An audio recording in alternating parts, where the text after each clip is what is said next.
the three little pigs decided to move from their small town to the bustling city center. The most industrious built a small brick house in a quiet neighborhood.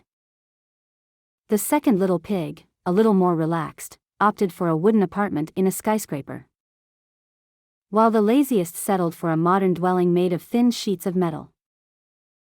As soon as they arrived, they noticed that life in the city was completely different from what they were used to. The traffic never stopped. The tall buildings blocked the view of the sky, and the noise was deafening. However, what they didn't know was that the wolf, cunning as ever, had also arrived in the city. The wolf, camouflaged in his elegant coat, stalked the piglets from a distance. This time he wasn't going to rely on blowing down the houses. In the city, he had learned other ways to catch his prey. He decided to wait until they felt comfortable and let down their guard. One night, while the little pig in the loft was fast asleep, the wolf knocked at the door.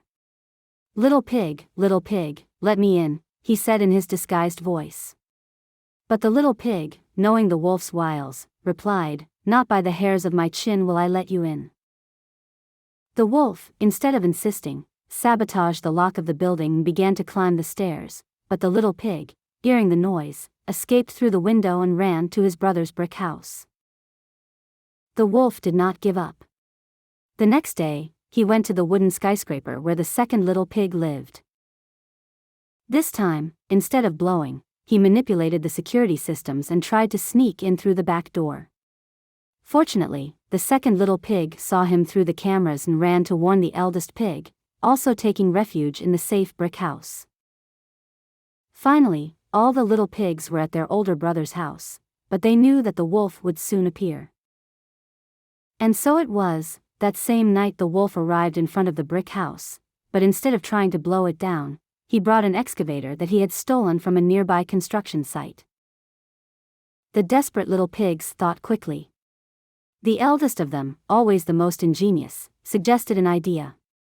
While the wolf was preparing the excavator, they connected an electric trap to the house's wiring. When the wolf turned on the machine, he received a strong shock that left him stunned. Taking advantage of the confusion, the piglets called the authorities, who quickly arrived and caught the wolf before he could escape. The wolf was arrested and taken far, far away from the city. The little pigs learned that the city was full of dangers, but also opportunities for those who knew how to adapt. From that day on, they reinforced their homes and made sure they were always one step ahead of the wolf. In the end, they understood that no matter where you live, the important thing is to always be prepared and united in the face of challenges.